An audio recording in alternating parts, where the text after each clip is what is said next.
ನಮಸ್ಕಾರ ಸ್ನೇಹಿತರೆ, ಹಲವಾರು ವೀಕ್ಷಕರ ಒತ್ತಾಯದ ಮೇಲೆ ನನ್ನ ಚಾನಲ್ನಲ್ಲಿ ಗ್ರಹಗಳ ಬಗ್ಗೆ ನಿಮಗೆ ಮಾಹಿತಿಯನ್ನು ನೀಡುವಂತಹ ಪ್ರಯತ್ನವನ್ನು ನಾನು ಮಾಡ್ತೇನೆ. ಇನ್ನೇನು ತಡ ಮಾಡೋದು ಬೇಡ. ಹಾಗಾದರೆ ಗ್ರಹಗಳ ಬಗ್ಗೆ ನಾವು ಇಲ್ಲಿ ಈ ಒಂದು ವಿಡಿಯೋದಲ್ಲಿ ತಿಳಿಸ್ತೇನೆ. ಅಷ್ಟಕ್ಕೂ ಗ್ರಹಗಳಂದರೆ ಏನು, ಯಾವ ಗ್ರಹ ಯಾವ ಅದ್ಭುತಗಳನ್ನು ಹಾಗೂ ರಹಸ್ಯಗಳನ್ನು ಹಾಗೂ ಯಾವ ಗುಣಗಳನ್ನು ತೆಗೆದುಕೊಂಡು ಬಂದಿದೆ ಅಂತ ನಾನು ನಿಮಗೆ ತಿಳಿಸ್ತೇನೆ. ನನ್ನ ಚಾನಲ್ ಇಷ್ಟ ಆದಲ್ಲಿ ಶೇರ್ ಮಾಡಿ, ಲೈಕ್ ಮಾಡಿ ಹಾಗೂ ಸಬ್ಸ್ಕ್ರೈಬ್ ಮಾಡಿ. ಸ್ನೇಹಿತರೆ, ಸಾವಿರಾರು ವರ್ಷಗಳ ಹಿಂದೆ ವಿಜ್ಞಾನದ ಉಪಕರಣಗಳು ಸರಿಯಾಗಿ ನಮಗೆ ಲಭ್ಯವಿರಲಿಲ್ಲ.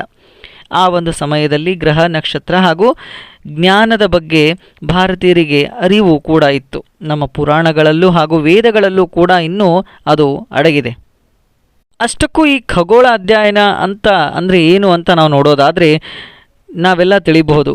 ಕೇವಲ ಭೂಮಿಯನ್ನಷ್ಟೇ ಹೊರತುಪಡಿಸಿ ಗ್ಯಾಲಕ್ಸಿಯಲ್ಲಿ ಅನೇಕ ನಕ್ಷತ್ರ ಹಾಗೂ ಅನೇಕ ನೂರಾರು ಬಿಲಿಯನ್ನಷ್ಟು ನಮಗೆ ಅರಿವಿಲ್ಲದಂತಹ ಕೆಲವು ಗ್ರಹಗಳು ಕೂಡ ಇವೆ.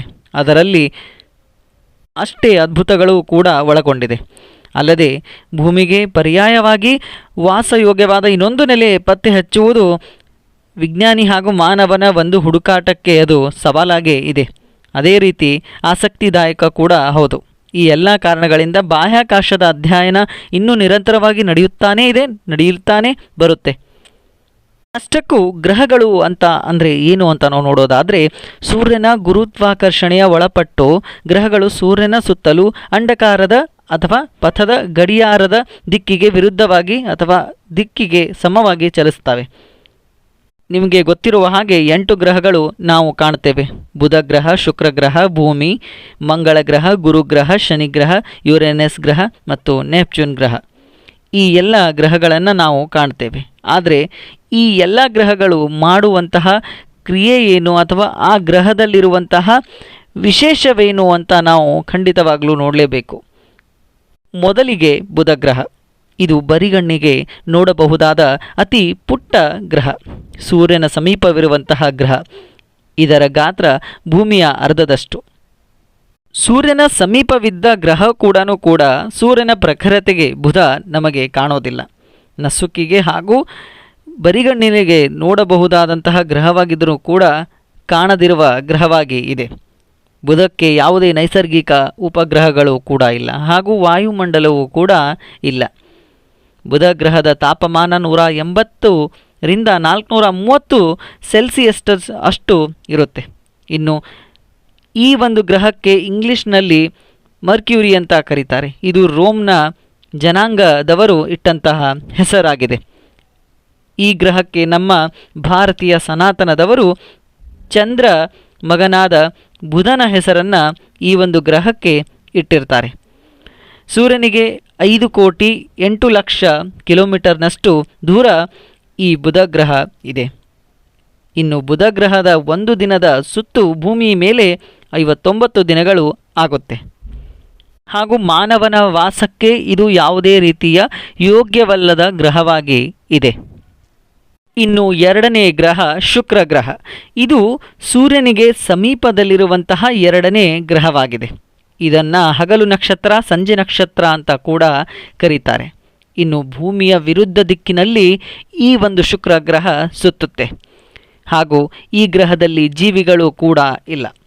ಸೀಸವನ್ನು ಕರಗಿಸಬಲ್ಲ ಶಾಖವನ್ನು ಶುಕ್ರ ಗ್ರಹ ಹೊಂದಿದೆ. ಹಾಗೂ ಭೂಮಿಗೆ ಸಹೋದರ ಗ್ರಹ ಅಂತ ಕೂಡ ಕರೀತಾರೆ. ಕಾರಣ ಒಂದೇ ಸಮವಾಗಿ ಶುಕ್ರ ಗ್ರಹ ಹಾಗೂ ಭೂಮಿ ಇದೆ. ನರಕ ಅಂತ ಒಂದು ಶಬ್ದ ಬಂದರೆ ಶುಕ್ರ ಗ್ರಹ ಅದಕ್ಕೆ ಉದಾಹರಣೆಯಾಗಿದೆ. ಕಾರಣ ಅಗ್ನಿ ಪರ್ವತಗಳಿಂದ ಕೂಡಿದೆ ಹಾಗೂ ಬೆಂಕಿ ಉಂಡೆಗಳಿಂದ ಕೂಡಿದೆ. ಬೆಂಕಿ ಮಳೆಯೂ ಕೂಡ ಇಲ್ಲಿ ಆಗುತ್ತೆ. ಹಾಗೂ ಇದರ ಒಂದು ಸುತ್ತು ನಮ್ಮ ಭೂಮಿಗೆ 243 ದಿನಗಳನ್ನು ತೆಗೆದುಕೊಳ್ಳುತ್ತೆ. ಹಾಗೂ ಶುಕ್ರ ಗ್ರಹದಲ್ಲಿ ಇಂಗಾಲ ಡೈಆಕ್ಸೈಡ್ನಿಂದ ತುಂಬಿದ ದಟ್ಟವಾದ ವಿಷಕಾರಿ ವಾತಾವರಣ ಕೂಡ ಇದೆ. ಈ ಒಂದು ಶುಕ್ರ ಗ್ರಹದಲ್ಲಿ ಯಾವಾಗಲೂ ಮೋಡ ಮುಸುಕಿದ ವಾತಾವರಣ ಮಾತ್ರ ಇರುತ್ತೆ. ಇನ್ನು ಮೂರನೇ ಗ್ರಹ ಭೂಮಿ. ಸೂರ್ಯನಿಂದ 3ನೇ ಸ್ಥಾನದಲ್ಲಿರುವ ಭೂಮಿಯು 71% ನೀರನ್ನು ಹೊಂದಿರುವಂತಹ ನೀಲಿ ಗ್ರಹ ಅಂತ ಕರೀತಾರೆ. 4 ಗಟ್ಟಿ ನೆಲವನ್ನು ಹೊಂದಿರುವಂತಹ ಗ್ರಹಗಳಲ್ಲಿ ಭೂಮಿ ಕೂಡ ಒಂದು ಗಟ್ಟಿ ನೆಲ ಹೊಂದಿದಂತಹ ಗ್ರಹ ಆಗಿದೆ. ಇದು ನಮ್ಮ ವಿಶಾಲವಾದ ಭೂಮಿ ಲಕ್ಷಾಂತರ ಜೀವಿಗಳಿಗೆ ಜನ್ಮ ನೀಡಿದ ಸ್ಥಳ. ಇಲ್ಲಿ ಸರಿಸುಮಾರು 88 ಲಕ್ಷ ಜೀವಿಗಳು ಕೂಡ ಜನ್ಮವನ್ನು ತಾಳಿವೆ. ಇದರ ಉಗಮ ಕೂಡ ಅಷ್ಟೇ ವಿಸ್ಮಯವಾಗಿದೆ. 450 ಕೋಟಿ ವರ್ಷಗಳ ಹಿಂದೆ ಸೂರ್ಯ ಹಾಗೂ ಇತರ ಗ್ರಹಗಳು ಜೊತೆಯಲ್ಲೇ ಭೂಮಿಯು ಹುಟ್ಟಿಕೊಂಡಿತ್ತು.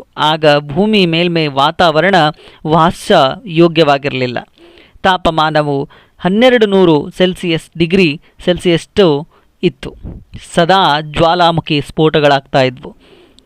ಧೂಮಕೇತುಗಳು ಹೊತ್ತು ತಂದ ಮಂಜಿನ ಹನಿಗಳಿಂದ ನೀರಿನ ಆಗಮನವಾಯಿತು. ಆ ನಂತರ ಸಮುದ್ರ ಉಗಮಗಳು ಆದವು. ಇದಾದ ನಂತರ ಜಲಚರಗಳು ಹುಟ್ಟಿಕೊಂಡವು.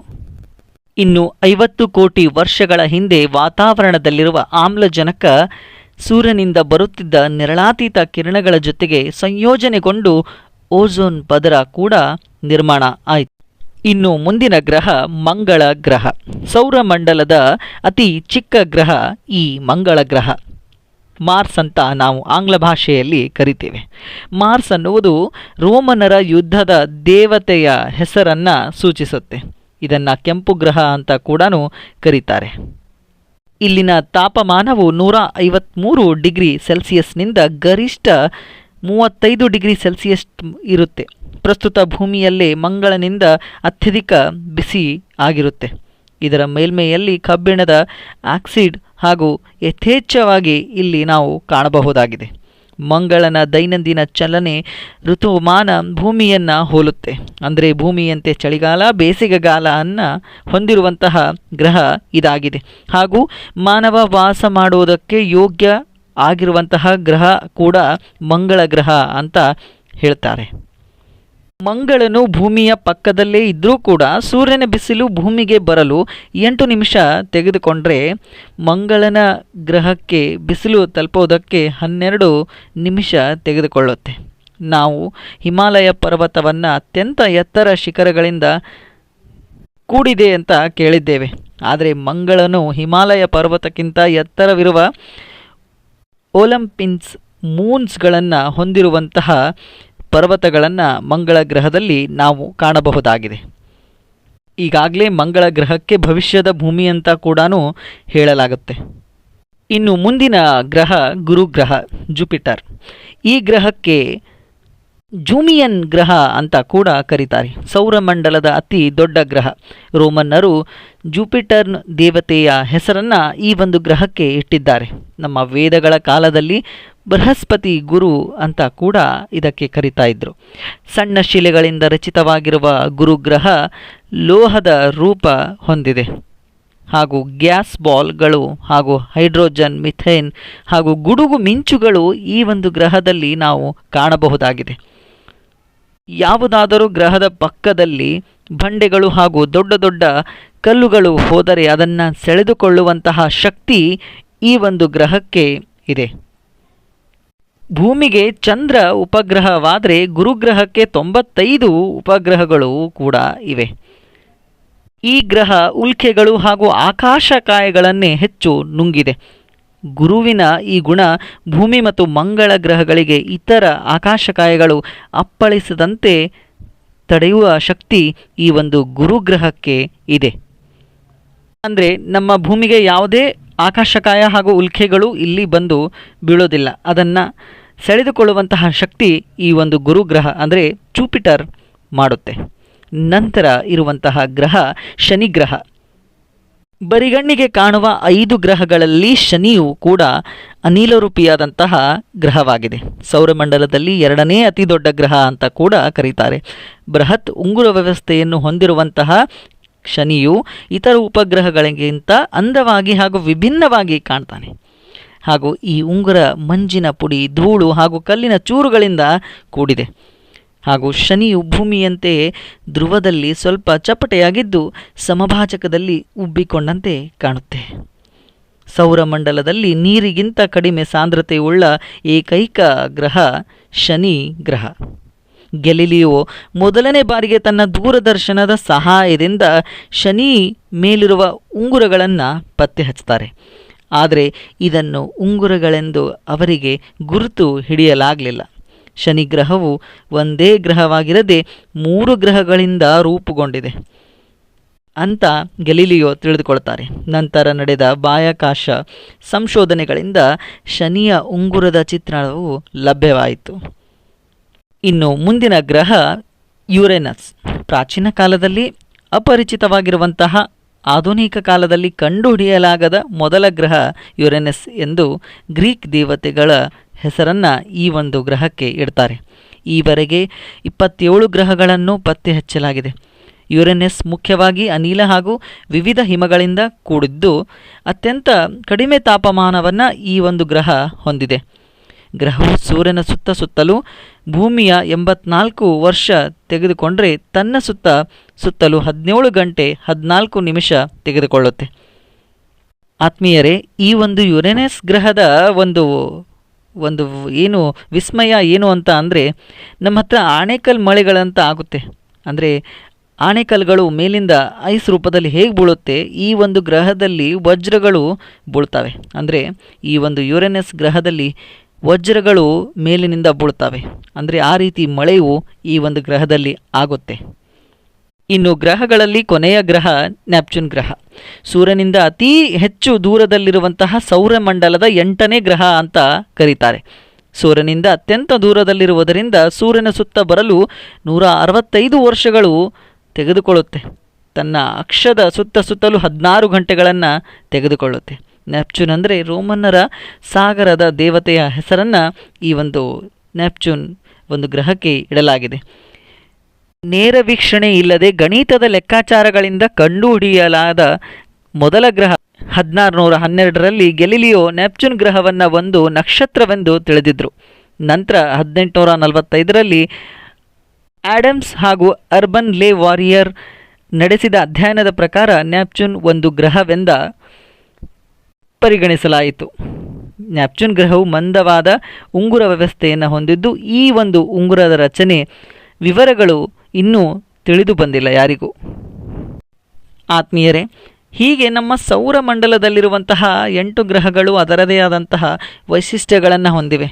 ನಮ್ಮ ಊಹೆಗೂ ನಿಲುಕದಂತಹ ಪ್ರಶ್ನೆಗಳಿಗೆ ಉತ್ತರ ಹಲವಾರು ಅಲ್ಲಿ ಅದ್ಭುತಗಳನ್ನು ನಾವು ಕಾಣಬಹುದಾಗಿದೆ. ಇಸ್ರೋ ಹಾಗೂ ನಾಸಾ ಹಾಗೂ ಇನ್ನು ಅನೇಕ ಅಧ್ಯಯನ ಸಂಶೋಧನಾ ಸಂಸ್ಥೆಗಳು ಕೂಡ ಇನ್ನೇನಿದೆ, ಮತ್ತೇನಿರ್ಬೋದು ಅನ್ನೋ ಪ್ರಶ್ನೆಗಳ ಒಂದು ಹುಡುಕಾಟದಲ್ಲಿ ಹಾಗೂ ಪತ್ತೆ ಹಚ್ಚುವುದರಲ್ಲಿ ಇನ್ನೂ ಅಧ್ಯಯನದಲ್ಲಿ ತೊಡಗಿದ್ದಾರೆ. ಅಷ್ಟೇ ಅಲ್ಲದೆ ಯಶಸ್ವಿ ಮಂಗಳಯಾನವು ಕೂಡ ನಮ್ಮ ಭಾರತದಿಂದ ಕೈಗೊಂಡಿದೆ. ಅದೇ ರೀತಿ ಬಾಹ್ಯಾಕಾಶ ಅಧ್ಯಯನಕ್ಕೂ ಇನ್ನೂ ಅನೇಕ ಯೋಜನೆಗಳನ್ನು ಕೂಡ ಎಲ್ಲ ಸಂಸ್ಥೆಗಳು ಹಾಗೂ ವಿಜ್ಞಾನ ಸಂಬಂಧಪಟ್ಟಂತಹ ವಿಜ್ಞಾನಿಗಳು ಇನ್ನೂ ಹುಡುಕಾಟದಲ್ಲಿ ಇದ್ದಾರೆ ಅಂದರೂ ಕೂಡ ತಪ್ಪಾಗೋದಿಲ್ಲ. ಇದು ನಮ್ಮ ಸೌರಮಂಡಲದ ಸಂಬಂಧಪಟ್ಟಿರುವಂತಹ ಮಾಹಿತಿಯ ವಿಡಿಯೋ ಆಗಿದೆ. ಮುಂದಿನ ವಿಡಿಯೋದಲ್ಲಿ ಹೊಸ ಮಾಹಿತಿ ಜೊತೆಗೆ ನಾನು ನಿಮಗೆ ಮತ್ತೆ ಸಿಗ್ತೇನೆ.